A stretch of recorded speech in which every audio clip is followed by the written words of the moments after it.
In the last few months, I've done videos on how to find studs and what to do if they aren't always in the right place.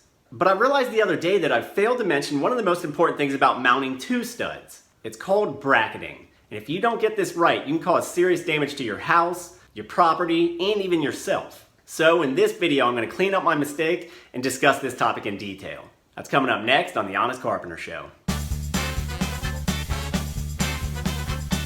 I've stressed before that when you hang anything heavy on a wall, you want to mount directly to studs. That's where you're going to get your greatest support, which ensures that nothing is going to break off and fall. But apart from just finding the stud, there's a step that you always need to take before you put in your fasteners. You still need to bracket the stud. Bracketing is a quick process to find where the stud actually sits in the wall. When most people locate a stud, either with a stud finder or one of my tricks, they say, okay, the stud's right here, and they go ahead and drive in their screw. But you really shouldn't do that. See, studs have a certain thickness to them. And in order to be sure your fastener is getting full strength, you want it going straight into the center of the stud. Screws that miss the center of the stud might not really be grabbing much of anything. They can get turned or glance out, or even bulge the wood.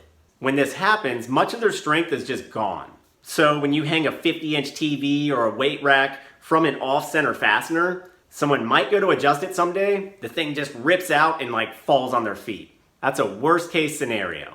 For situations where weight is going to be a real issue, you should always find the center of the stud, and you do this with a process called bracketing. The easiest and cheapest way to bracket a stud is to just use a trim nail, maybe 2 to 3 inches long. I find my relative stud location with a magnet, searching for screw heads. When I have that marked, I lightly drive a nail just to make sure I'm hitting wood. Then I pull the nail out and move it about 3/4 of an inch to the right and drive it again. If I don't hit anything here, that's good. Studs are typically 1.5 inches wide in modern houses. So I then move 3/4 of an inch in the opposite direction from the center hole and drive the nail again.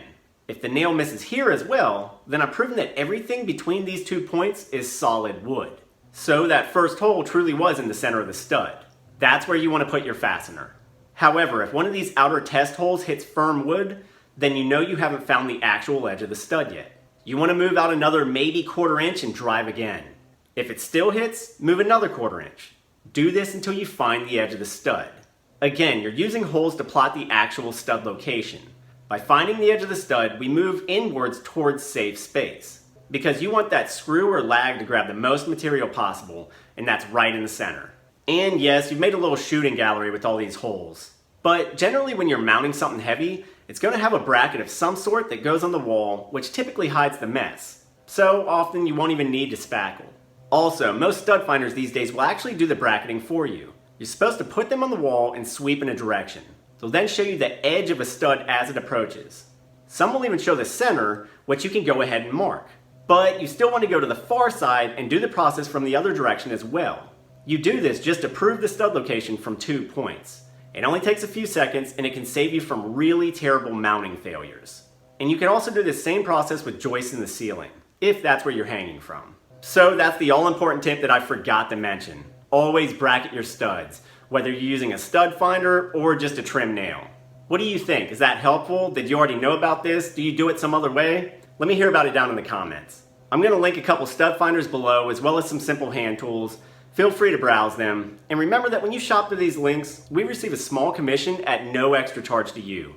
It helps us keep making videos, and we greatly appreciate the support. As always, thanks for watching. Be sure to check back in for more videos coming up soon. And please consider subscribing and hitting that little bell button to turn on notifications. That way you'll know the moment we post something. I'm Ethan James with The Honest Carpenter. I'll see you next time.